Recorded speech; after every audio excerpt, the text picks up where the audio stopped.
Sorry. Hi, this is Amy Magyar with FromWithin Coaching. And today on the CliftonStrengths Unpacked, we are going to do context. And as always, I'm here with Coach Augusta Goodcrawl. Hello, Augusta. Thanks for Good being morning, here Amy. again. Nice to be here. Nice to see you. So, it's interesting because I think if I'm remembering this correctly, context is uh, mm, not at the bottom of how Mm. frequent it comes up, but it is past top 20. Oh, yeah, I think Uh, it's actually 30 okay, so there out you of go, 34. right? Yep. So it Yep. is not a frequent Yep. strength that tends to come up, and yet we were having a conversation about, um, you know, I think we get excited when we have our own strengths show up and we have our guests on. And currently, we don't have anybody in from within coaching the organization that has context, and yet as I was doing more and more research to prep for today, I realized that I actually think I have context as maybe a number 6 or number 7. It Oh, shows up in some other ways, and we're going to talk about that. But just interesting about yeah. me being a bit of a history buff. So Yeah. we're going to talk a little bit about it and hopefully bring a little energy to an often misunderstood and maybe not as known Mhm. side of things. So we'll talk a little Certainly. bit about that for sure. Let me start with the definition of context, at least according to CliftonStrengths, is that people strong in the context theme enjoy thinking about the past. They understand the present by researching its history. So I Mm. really like that. And it made Yeah. me think about my own definition, which is basically retrospective roots. So for me, when I say retrospective roots, I'm going to break it down. So retrospective, the first part of that is retro, so the Mhm. past, right? Prior, history. Retrospective, so part of it is the word perspective in there is sort of how does history, what's the connection then to what's happening now, or the why, not just the what, but the why. And roots, for me, retrospective roots means that it often really grounds what's happening. And we'll talk a little bit more in its raw form about how it can keep somebody stuck a little bit. Mhm. Um, but that I actually think is quite grounding, and Mm. how important it is for us to understand that we absolutely, in order to make all new mistakes, which is my belief, is it's really okay to make new mistakes. Maybe not as ideal to make the old ones over and over again, right? Right. So how do we do that? We have to understand some of those older patterns or those older things that we've tried. Yeah. And so for me, retrospective roots is really about that, looking back and understanding the connection with today and future. So I'm going to tap into your futuristic, Yep. but it creates a grounding while you're doing that search. So that's what Mm. came up for me when I was thinking about the definition.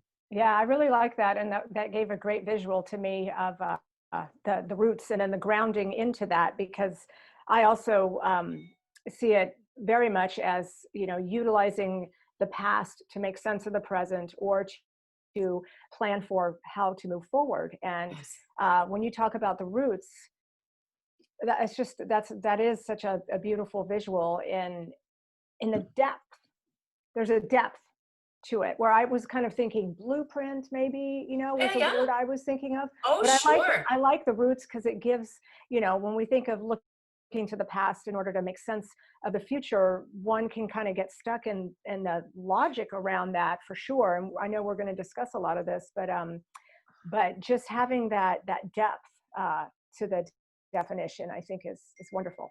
I think your blueprint metaphor is perfect because it's still, you need to have the blueprint to be able to understand what it Mhm. is that you're building. And in a sense, the blueprint is the root of the structure. It's the root of whatever Yeah. plan you're putting together. If you don't have the blueprint, you can still probably build something, but it may not be as structurally sound, or it may not last forever because it's a little bit, and there's absolutely times for that, of on the fly, got to Yeah. make it happen, those kind of things. I think one of the things, especially right now in 2020, as we're doing this series, that came up for me that I was really grateful in learning is about context, is the beauty of context is there's an inclusionary side of it in the sense of understand where we've come from or where others have come from to be able to help them move forward. Oh, And absolutely. so when we talk about inclusion, we talk about walking in someone's shoes is sort of making sure that you're in, maybe it's a little of my individualization kicking in, right? Which is number one for me, is understanding that we all have a story. Yeah. And the thing that I love this idea is that context isn't story, like storytelling, in that it's all about the history and it's all about the story. But the beautiful thing about someone with context is that they are fantastic story listeners Yeah, they have a because they want to know, desire. right? Yeah. They have that desire. Yeah. And so, we're going to talk a little bit about where context dances in with input and Mm. intellection and some of the other learner, some of the others. But I just wanted to say that context, I think, is something where anytime, if you're wondering if you have somebody in your life with context, when you ask them a question, the first thing they'll do is they'll tell you a story about the past or about a time where something has happened, geography. If you say, I want to hike Everest, they may say, did you know that it's, Mhm. 30,000 plus feet? And so for them, the fuel comes from taking the history, taking the information, and connecting it to what's happening, or helping Yeah. somebody, create, again, context, that understanding of the layer of what is, right? Yeah. So Well, that's it's sort of a way of looking at context, what is. absolutely, and it's a strategic, you know, um, theme. And so, you're talking about looking back in order to see patterns and connect them to what is happening or to what you're creating is that's absolutely, Yeah. Yeah. yeah, where that thinking kind of shows up. Yes. I'm curious, have you had anyone in your coaching practice before that has had context? I have not, and Okay. and that is really, that's when it kind of made me think, well, wait, what is it about this strength? And I did the research to see where it lands, and it is. I'm excited, when I do, because I love your discussion about having generative context is really able to. Um, it provides a freedom to create a future when you have that grounding or that understanding, Yeah. excuse me, of history or of what has been. Yes. So that's, when I think of it in a generative way, that's what I see. I have had at least 5 people in my life coaching that have had it. And Mm. the when I realized the power of it and how it fuels somebody, especially around change, when they were coming to me for change or for some kind of performance enhancement, is um, the second I realized they had context, or we took the assessment and found out, or they brought to me, hey, I had context in my top 5, I immediately knew that when I asked them a coaching question, it was going to be about, so tell me about a time when maybe that's happened in the past. Hmm. What have you done? And it's a really powerful, any version of that question can be really powerful in coaching. It is mind blowing for these people because they sort of are like, you get me, you Yeah. get that. Yeah. Yes, my past is important. I do think coaching in general is often about people um, who they don't realize the patterns. They don't realize that Oh, they've done, absolutely. and they Absolutely. don't also realize that they've had success before, maybe as ways that we can see it. Yeah. And so I think with context, if you can tap right into that and help that person tap into it, it's actually, it is very quick for them to be able to pull that Yeah. information out. And they may process it a little bit longer versus split second to kind of figure out how it works with today's Hmm. issue. And so you have to give them a little bit of that time. But Yeah. I think huh, I think one of the things that's making me think about maybe context is a very top, at least top 10 for me, Hmm. is I think about the people I'm drawn to is I want to hear so much about their stories, again, individualization, connectedness, but I want to understand what they know. I want to understand their perspective. So you've heard me talk in this series a couple times about my dad, who Hmm. was significantly older than my mom. So he went through World War II, watched the Hindenburg crash, and just went through this, just, the Depression, just this wild part of our country's history. And it's interesting because when 2020 hit and we had the chaos that we have had in our world, the thing I kept thinking is I want to talk to my dad to ask him questions about how he got through. So it's almost like I had this yearning for understanding the past so that I could help understand what's happening right now or moving forward, the aftermath of that. So Yeah. it's just a Yeah. little something for me that's really interesting. Yeah. Do you want to talk about highs and lows, sort of the raw and the Oh, mature side yeah. of it, or the balcony and the cellar? Yeah, the What do you want to balcony play and the with? cellar. I like that. Well, I really, some of the things you were just bringing up, I think are, just really, really good points. I mean, I know, um, I do not have context, but, in coaching also, it's reminding people how powerful they are. So if you do have context and you are someone who naturally can utilize looking back, helping others really see where their successes are and how did you do that? That's a question I like to ask. Yeah. How did you do that? And it really helps ground them in the reality of the power of what they can do. Mhm. So I think, if you're in any type of leadership position or working with a group, this strength could really benefit, helping people move forward. I Yes. think where it could be, if it's weak or it's, you're not using it in its mature form, it could be being stuck, looking back. I mean, we talk about that, you've got to use the past to inform the present and the future. These people high in context are just so natural at that. But I would assume it would be, absolutely staying a little stuck in the thinking and the reading and the studying of what was. And to top on that, I had an employee once that had context as well. And what I found was she really was challenged with uh, making sure I knew so context and strategic. This is an interesting thing, right? So I have strategic. I don't always need the full story to be able to see the patterns and move forward. Mhm. So you can imagine me with someone with context where they want to make sure I know the full story. They want to make sure I know the depth and the richness. And even though I do absolutely do love it, I don't always need it. Mhm. And so I think there was some rub between she needed to make sure I knew everything. And Mhm. I had to remind myself, was I, sort of dial down my strategic, is that this was very important for her because the fuel came from not just that I have information, not just that, Everest is 30,000. I got to go Yeah. look and see how high Everest is. Um, I know it's a minimum of 30,000 at the peak. It wasn't just about Everest is 30,000 feet up in the air, but how that connects to Mm. what we're talking about. And so Yeah. there's a little bit of a gentle difference between input, which you have, Mhm. right, which is this beautiful side of being able to collect the information. And context is understanding that information and then, as you said, utilizing it, Yeah.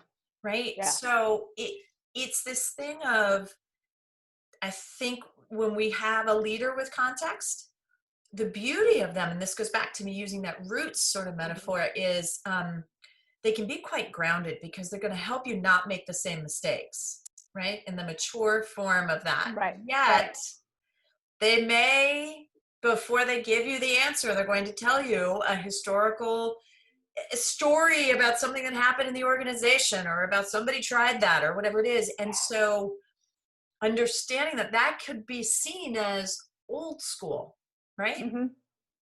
And that may be seen as you're living in the past. And Exactly. it's so interesting, I think, for someone with context to really be aware of sharing of explain the why I'm going to tell you this, Mm. not just that I'm telling you this, Yeah. right?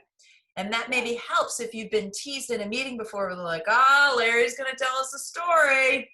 Larry's our historian.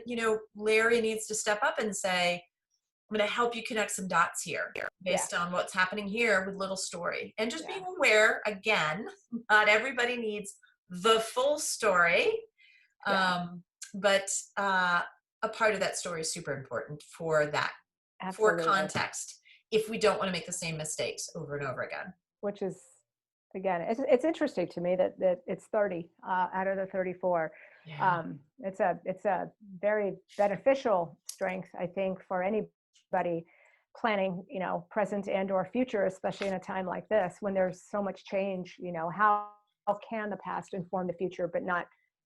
Yeah, it's very interesting. Lots to say about context in this day and age, for sure. Now it's interesting because I think when we think about what kind of roles this person would enjoy, being the historian on a team or in an organization is really beneficial. And then we look at sort of the opposite of that. It's not that they don't like change, but in order to make that change, they have to understand where they've been. Yeah. Right. They need so if that. you're asking them to make super quick change on the fly with no information, it's a little like deliberative, right? Yeah. Not going to happen pretty. Not going to happen. It's not, they're going to fight because what they're going to fight for is more information. Yeah. More information and how, sort of, I often say with strategic, it's reading the tea leaves of being able to see, the patterns and sort of what happens. And yet I think with context, they also read the tea leaves, but the tea leaves are historical. Right. What has happened, right? Yeah. Yeah, absolutely. Yeah, it's so interesting to, again, thinking not only in a career or work setting, but in a relationship, if you've got somebody who's, completely opposite in context, or how difficult it could seem and the frustration that can appear. But when we understand each other with our strengths, how there might be more compassion and a little bit of patience and or understanding around that. So I always like to think about how our strengths, even finding out, as your kids get older and more established in their own ways of being, what are their strengths, or what is your, significant other, your partner's strength? It would really could help a lot. Oh, yes. And I think what happens too is, for one of the reasons why we love to have people take the strength assessment is what you know you do and who you are is not often the same. What you do there's energy involved in that. And the beauty of strengths is that it uses so little energy. You don't even know that you're doing it. And I think what happens with context is because it is so low on the scale of frequency that you're often not coming across a lot of people that have it. And therefore your frustration with, well, why don't they need to know? Why don't they want to know the history? Why don't they, or the reaction that they may get to telling those stories. And so, let's remember in general with strengths is you have to remember that there's a pretty good chance whoever you're walking up to does not have the same strength you have. Yeah. And there is a beauty in that, because every strength can pair together, right? And work together for whatever the purpose is, but don't assume. Yeah. Do not assume. And flex if you have context and you're in a really fast environment where people fail fast and don't need a lot of history and things like that. Number one, that's a question of what attracted you to that job, right? Yeah. But you maybe are a part of that. Maybe what you so enjoy is that at some point they do come to you and say, elder, and I don't mean in age, but I mean in sort of the elder of holding and understanding the history, holding and understanding patterns and things that have been happening before. Sort of what say ye to, whatever's being thrown at you. There's a beauty in understanding that in general, right? So that's not just with context, right? That's just in general. Absolutely. Yeah. Remember that for sure. Yeah. What else? What questions, Augusta, do you have either for me or you're curious about when it comes to context, when you were doing your research about context, how it shows up, highs and lows. What do you want to pick my brain on? Yeah, I was just, I think what you just spoke about was, if somebody is in a situation, a work situation where there is just, fast, fast, fast, and, a lot of times failing fast and then just picking up and moving on again. It's almost like I want to, the thought kicking the can down the road, where you're just really just moving forward, how somebody could potentially utilize their own innate strength of context Mm. to create new impact or to really help inform the next decision. And as we know, sometimes we are in work situations where we can't just pivot and move out of it if we think, oh, this isn't aligned exactly. It's where how do we utilize what we know about ourselves from learning these awarenesses and see where we can make some impact and change.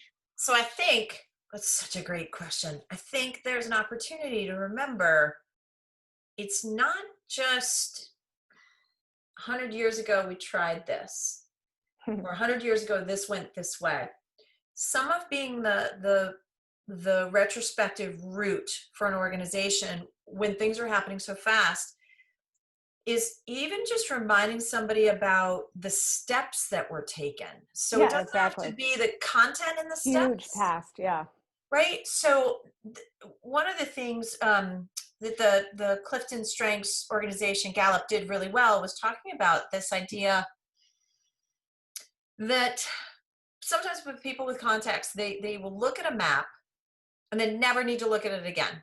Hmm. They look at the map and go, all right, I have to go this way. And they never have to be told again how to go in that direction or how to take a left, right, left. They just sort of remember it.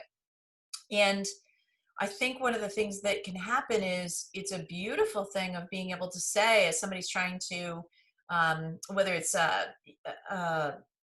lean engineering, lean manufacturing, sort of the design, designing side of things and engineering, is helping the people that are coming up with the brainstorming to remember we tried to brainstorm this way. Mm-hmm. What if we tried to brainstorm a different way to try to, again, they're not about they have to go through the same pattern. So they're not stuck in the same patterns, Yeah. but they have the history of the patterns. Yeah. And they can tell you probably, how many times it's worked and how many times it hasn't. And so this person can be really great to say, as the history person, yep, we actually tried that 5 times. Exactly. And I not like that. that trying it 5 times is a bad thing, right? Because you think about, fall 200,000 times Yeah. as a skater, and that's how you learned the trick. It was a sort of wonderful story about a skater who said, gosh, no, 200,000 times I learned how to do it right the first time, right? It's sort of when she actually nailed it, I think the triple axel or whatever it was. So there's a beauty in that. The raw side, right, is no, that's mistake has been made 85 times, right? So we can't do it. Well, that mistake was made 85 times 100 years ago, and here we are 100 years forward, right? So sort of gently helping that person with context understand and maybe look for what are the differences this time. Yeah. And looking Yeah. at that. Yeah, that's Make really well sense? put. Yeah, it does. Yeah. Absolutely. I like that. Yeah. And it doesn't have to be, what you were saying, what steps were taken to get to here. When we think of the past, we think of this getting involved in this huge amount of root system, but it could actually just be the reminder of, wait a minute, how did we do that? Whether it's, what were the steps that got us there in the past month even. So it's, yeah, that's a good distinction. So if I had to sum it up a little bit, maybe looking at context as it is not just the what, but it's the now what. And how does the what and the now what, how are they connected? Yeah. Right? Versus maybe input where it's a little bit more about the what and collecting that input. Yeah. I mean, an input and context partnership, woo! Amazing, right? Sort of amazing. Yeah. I love it. Any last words before we wrap up, Augusta, on context? What do you think? Did you get a new perspective on it? I did, because as you know, I mean, when we work with clients with certain strengths, it strengthens, our understanding. Every single client is different in the same strength, obviously, and so this has just not been one that I've come across Yeah. very often, and so it absolutely has. It's definitely gotten me more excited about talking to somebody who has it. Yeah. Yeah. I think probably for me, some of my favorite writers out there right now are strong in context because they go back to history and help me Yes. see what is happening today and how it relates to what has happened before. Yeah. And for me, with connectedness too, Yeah. that really does a lot for me because I enjoy the past and the future kind of coming Yeah. together and understanding that there absolutely is a connection. So maybe that's another reason of why maybe it's not context per se that is my strength. It is something I do, but it may Mm. not fuel me. What Hmm. fuels me is finding the connection. What fuels me is finding the Absolutely. individual story, Yeah. right? And maybe the Absolutely. pattern in strategic. So that's a great example of I may not have it be in my top 10 because I'm aware I do it. Yeah. Um, the other thing that came up that I thought was kind of fun with, and I'm sorry I'm using all my little strengths here, is one last thing is woo. So Mm.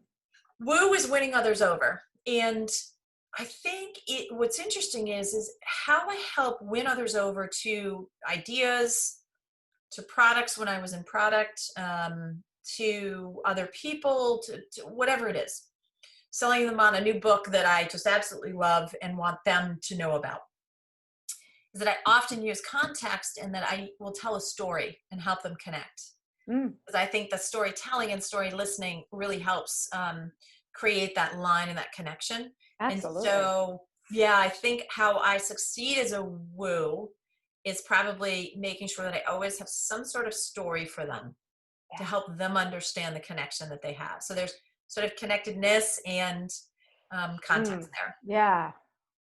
Yeah. That is super, super awarenesses. Yeah. I like how you're tying that all together. Yeah. So that's Yeah. the beauty of strengths, right? It sure is. What we know is that this is an opportunity for you and I to just share a little bit about our own research, our own experiences with strengths. But by no means is this designed to completely be in lieu of a coaching session. So we really recommend that if you have context or any of the other strengths that we discussed, work with somebody to find out how the strengths show up for you, the dialed up, the dialed down, how raw or mature are your strengths, and kind of understanding that. So this is a chance for you to hear us share a little bit about what we know, but the beauty context, just gonna add this in, is that there's so much history to this strength. So Yes. for those of you in context, you want more, go get it. It's out there, but also important to know how it is connected to you as well. So I leave it at that. I thank you, Augusta, for being such a great partner through these and Oh, they're helping us so fun. unpack them. Yeah, super fun. And even, discussing one that I don't know much about, it sure has enlightened me a lot. So thank you, and can't wait for the next one. We'll see you on the next one. Thanks, everybody.